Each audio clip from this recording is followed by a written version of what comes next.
Hi everybody, welcome back to my channel. Today I am going to give you 10 tips, 10 ways that you can retain moisture in your hair. I know for naturals that is one of our top struggles is retaining the moisture in our hair, and I'm here to share a few ways that you can retain the moisture in your hair. If you haven't already, please take this time out to subscribe to my channel. The button is down. I don't know if it's over here. It's over here somewhere, but take the time out to subscribe to my channel if you have not done so already. If you have, thank you so much for your support. I really do appreciate it. It really is appreciated. It really is, especially since I'm in the process of growing my channel. I really appreciate every single one of you all who come back week after week and watch my videos and who take the time out to subscribe. So from the bottom of my heart, I thank you. I really do. Without further ado, I should say, we are going to go straight into all the tips, all the tricks, all the different ways you can, well, I'm going to give you 10 that you can retain the moisture in your hair. The very first thing on the list is to drink plenty of water. That is a way that you can be sure that you are retaining moisture in your hair. It's just like your skin. If you are not drinking water for your skin is dry. So you want to make sure you hydrate yourself. You have to hydrate yourself. And if you're hydrating yourself, your skin is, moisturized from the inside out, and so is your hair. So you want to start by doing that from the inside out. That's a way that you can retain moisture. That's tip number one. Tip number two is you want to make sure you use water-based products. Use water-based products. When you look at your bottles, when you look at your jars, make sure for your leave-ins, your conditioners, your shampoos, you want to make sure they contain water. That first ingredient need to be water. So you want to make sure you are using water-based products because, of course, water naturally moisturizes your skin, your hair. So you want to put that in your hair. You want to make sure the products you are using are water-based so they will be able to moisturize your hair, and that's how you're going to keep retaining moisture in your hair. And on the flip side of that, which is number three, you want to make sure you avoid alcohol-based products because they're not going to do anything. They're just going to dry your hair out. I mean, point blank period. Y'all, if you've ever used alcohol on your face, like to cleanse your face or something like that, you know that it dries your skin. So imagine that on your skin is doing the same thing in your hair. So you want to make sure that you stay clear and far away from products that get alcohol in them. So because it's going to dry your hair out. Now I have read somewhere, and I will probably try to figure out, find where I did read this at and link it in the description box. But not all alcohol is bad alcohol, so you just kind of want to make sure you know the difference of what alcohols are bad for your hair. So those products that contain these particular alcohols, the bad ones, so to speak, you want to make sure you do not use those products. And again, I will find that article that I read and link it below so you can know the difference of what's good. You know, we get so caught up in what's in our products. Some people are like, ooh, what's this in my hair? What's this? And you really want to know what different products you're putting in your hair, and that's completely fine. So I will link the article I found. It may be a few of them, but I will link that stuff in the description box so you can take a look for yourself and do your own little mini research on the different bad things that cannot or should not go in your hair, things that will not help you retain that moisture, sis. Okay, one of the other things, tip number 4, I think I'm on. If I lose count, Jesus, I hope not. Tip number 4, you want to make sure you know your hair's porosity. If you do not know your hair's porosity, then for me, I will find it difficult in order to I will find it difficult to care for your hair. I hope that makes sense. So if you know your hair's porosity, you know what type of oils you should use, what type of products you should use in your hair, and that way you know what works best for your hair, so you know what's going to moisturize your hair. So if you don't know your hair's porosity, I do have a video. I'm going to link it up here above in the cards, and I will also link it down in the description boxes, so you can watch the difference between low porosity and high porosity hair, because they are different. Things that low porosity girls can do, high porosity girls cannot necessarily do, and vice versa. And that is all about it's important, because if you know that, you'll know how to moisturize your hair. And once you know how to moisturize your hair, you'll know how to retain that moisture. So you can't retain any moisture if you're not even putting any moisture in there to begin with, sis. So check out the porosity video, knowing your porosity, find out what your porosity is, and trust me, it will change your life, because it's probably stuff that you think you should be using on your hair that you really shouldn't be using on your hair, and you're wondering why your hair is so dry. Well, sis, that oil might not be working out for you. That might be a little bit too heavy for you, or that oil might be a little bit too light for you. So knowing your hair's porosity is very, very, very important. You also want to make sure you use the LCO method or the LOC method. I personally use the LOC. Now the L I have seen stand for leave-in, or I've seen that L stand for liquid. So you want to use L, the O is for oil, and C is for your cream. So you LCO or LOC, and that is a way you can layer on your products, so you make sure you are sealing in the moisture in your hair. If you're not sealing in the moisture, of course you're not going to be able to retain that moisture, because you're not even putting it in there, sis. LCO or LOC, and if you all would like me to do a more detailed video on that, I will do so. Put it in the comments. I will make sure I do that. I probably will do it anyway. Sometimes I get my ideas while I'm doing these different videos, so I probably will do that anyway. So LOC or LCO, make sure you do those methods when you are styling your hair after your wash. So when you wash it and condition it, then when you get out, you put in some leave-in or some oil and some cream. Even mid-week, if you feel like you need to re-moisturize mid-week, you can just liquid. The L is water, liquid. You can do an oil, and then you can do your cream. You don't necessarily have to go back in with a leave-in mid-week, or however often you re-moisturize your hair. So that's one. Another tip is, I've lost count, so I think I'm on 6, but the next tip is to use a t-shirt to dry your hair. Now, I personally don't like this method, just because for me, the t-shirt leaves my hair a little bit more damp, a little bit more, no, not even damp, a little bit more wetter than I would personally like it to be, but it is good as far as it does not absorb a whole lot of that water that is coming off your hair after you wash it. It's not absorbing all of that water. So for definitely my high porosity girls, that would probably be your best friend, to use a t-shirt or a towel that has that t-shirt like fabric. I can't remember the name of the t-shirts. I'm sorry, of the towels. I'll put it in the link below, because I looked on Amazon to see, because I was gonna buy one.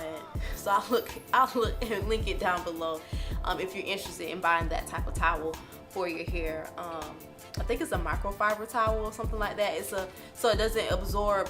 It absorbs just enough water, but not all of it. So for me and my low porosity, I can't really necessarily do my hair on soaking wet hair or wet hair. I have to wait till it's kind of like damp, almost dry, like because it takes forever for my hair to dry. So, and I find that and of course for low porosity girls, it does, our hair, soaks in the product a little bit more when it's not so wet. So another thing is, you want to do hot oil treatments. You want to do those regularly. I suggest doing those once a week. I usually do mine once a week. Mine is like a pre-poo / hot oil treatment, because necessarily sometimes I don't actually do a hot oil treatment for my pre-poo, but you can. So for me, when I do a pre-poo hot oil treatment slash, yeah, I usually warm up my oil and I use hot water on my hair when I'm spraying to moisturize to get my hair wet so I can, you know, detangle. I moisturize it with, well, spray it with hot water, then I apply the warm oil, and then I will sit underneath the dryer for about 15 minutes, no longer than 20 minutes, but usually 15 minutes. I'll sit underneath the dryer and then I'll go to wash my hair. So for me, that is my hot oil treatment. Now, I don't do that all the time because sometimes I don't sit underneath the dryer after I pre-poo. Sometimes I might go take a nap, or I might, you know, eat lunch or something, depending. It just kind of depends on my day. If it's a lazy Saturday and I'm not really doing much, I might not necessarily sit underneath my dryer for a hot oil treatment. I might just let the pre-poo sit for like an hour or 2 or 3, you know. But if I'm pressed on time, if it's a Sunday night and I have to work Monday morning and it's later on Sunday night and I'm like, I don't want to be up all night doing my hair, then yes, I will probably sit underneath a dryer for 15 minutes to do my hot oil treatment. Lately I've been sitting underneath the dryer for 20 minutes, 15-20 minutes. So I've been doing my hot oil treatments regularly every week, but you don't necessarily have to, you can use that as your pre-poo. Which leads me to the next tip. Pre-poo your hair, sis. Pre-poo. Pre-pooing your hair is very important. Pre-pooing is depositing moisture into your hair before you wash your hair. So if you think about it, a lot of times when we're washing our hair, when we're getting ready to wash our hair is dirty, our hair is dry already. So you're gonna go and wash your hair with the shampoo, and we all know the shampooing process can be drying. Gonna make your hair even more dry. Okay, so pre-pooing, you use oils. I've seen people use conditioners. I've used conditioner and oil in previous months before. I stopped doing that because I kind of thought it was unnecessary, but I just use my oils now.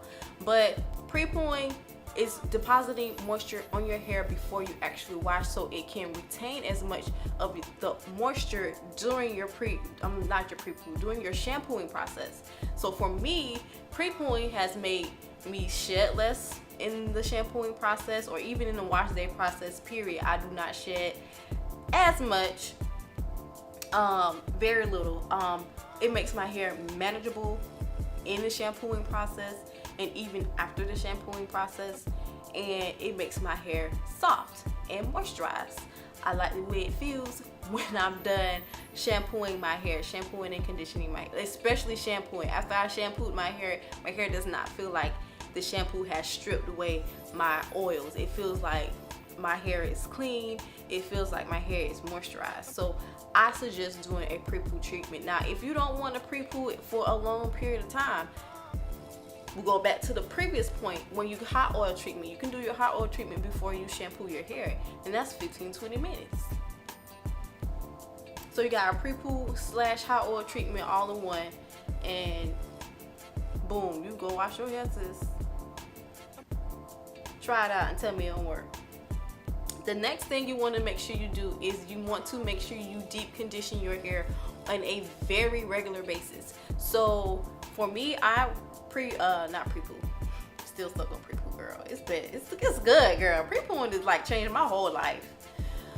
But you want to make sure you deep condition your hair very regularly. I deep condition my hair every other wash. So I wash my hair regularly, and then the next time I wash my hair, I deep condition. So I'm a girl who washes her hair every week. So I'm deep conditioning twice a month. So some girls may deep condition every week. They may need it every week. They may need it every time they wash. If they're somebody who washes their hair twice a month, there's somebody they may need to do it every time. So just make sure, whatever your process is, just make sure you are deep conditioning on a very regular basis. And if you need any tips on deep conditioning your hair, I did a deep conditioning video and I showed y'all how I do my deep conditioning routine, so you check that out right here in the cards, and I will link it down here below as well. So you want to make sure you're deep conditioning your hair on a very regular basis, because that does also keep your hair moisturized, sis. Okay, so, and I think I'm down to my last point. Let me make sure I'm looking at my notes. Hold on, sis. Yes, I'm down to my last point. Sleep with a bonnet, a silk bonnet, silk or satin bonnet, or silk or satin pillow. I know some people don't want to feel like they want to compress their curls, you know, so sleep on this pillow, sis. I have a bonnet that I sleep in, and that's works wonders for me. But you just don't want to sleep on a cotton, you know, on cotton sheets, cotton pillow, just sleeping on the cotton, because that will, you know, dry up your hair. So you want to make sure you're protecting your hair and trying to retain that moisture with a silk or satin bonnet or pillow. And I think that is all. Let me make sure. Yeah, that's it. That's all 10 tips I have for you all. I hope it was very, very beneficial for you all. I know as a natural, that's one of the things we struggle with the most. How can I retain moisture? How can I retain moisture? And I hope these tips were beneficial to you, these different ways that you can moisturize and retain that moisture in your hair. Some of these are universal, and then some of them, most of these are universal. Most of them can apply to whether you have low or high porosity hair. If you all would like me to do a video, a more detailed video on just low porosity, or a video, more detailed video on just high porosity hair and the tips and products and things that you should use for your hair, just let me know in the comments below.